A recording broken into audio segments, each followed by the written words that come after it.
इस संविधान के बदौलत एक ताड़ी पार भारत का गृह मंत्री बन गया है और वो ताड़ी पार हमारा बाबा साहब के जूते के बराबर नहीं है।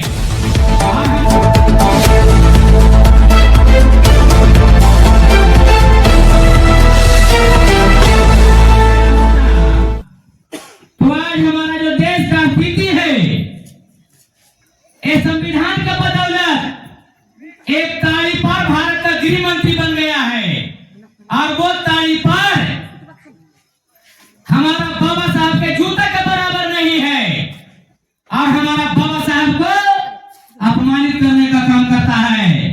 तो मैं ये ताड़ी पार को बताना चाहता हूं, ये ताड़ी पार जो आज पार्लियामेंट में बैठा है गृह मंत्री बनके, ये ताड़ी पार को भी गृह मंत्री बनने का मौका हमारे भारत का संविधान दिया है।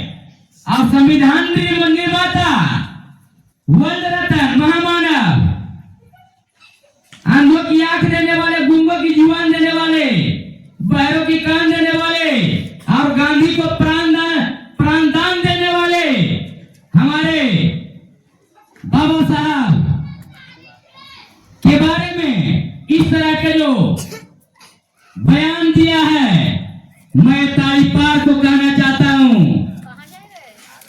माफी मांगो गृह मंत्री अमित शाह, अन्यथा इस्तीफा दो, नहीं तो हम लोग संविधान रक्षक पूरे भारत में रोड पर घूरने नहीं देंगे, रोड पर घूरने नहीं देंगे। ये ताड़ी पार का इतना मन बढ़ गया है कि हमारे बाबा साहब के बारे में अवहेलना करता है।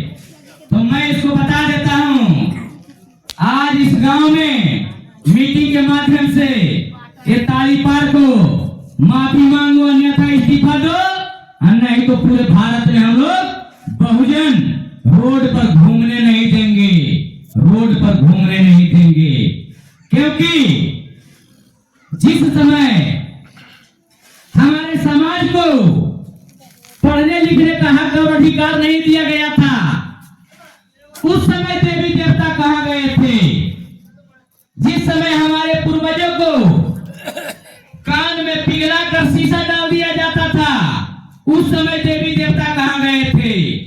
जिस समय हमारे बहुजनों को जीभ भी काट लिया जाता था, उस समय देवी देवता कहां गए थे?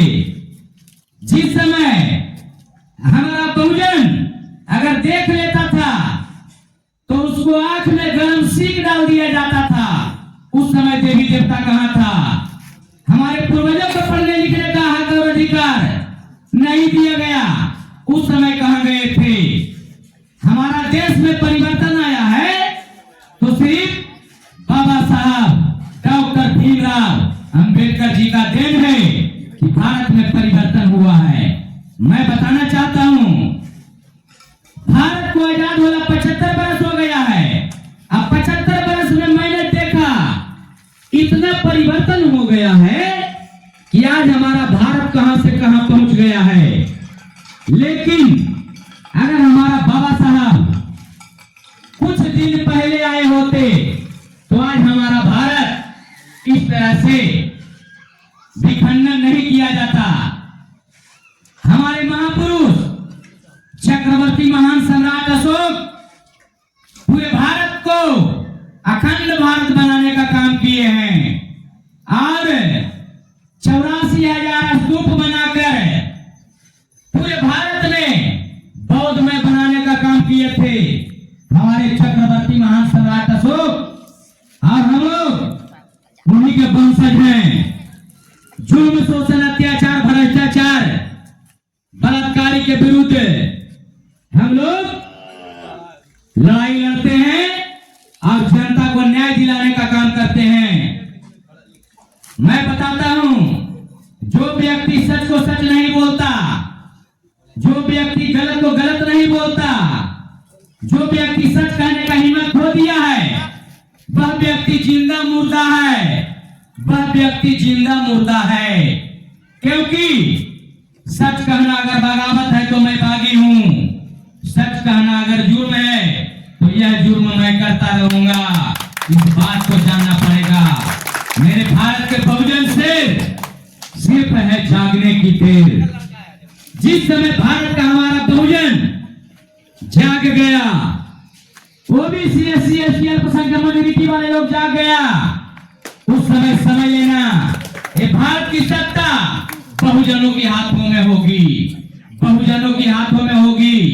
और जिस समय सत्ता बहुजनों के हाथों में होगी, उस समय समझ लेना न्यायालय भी हमारा होगा और फैसला भी हमारा होगा।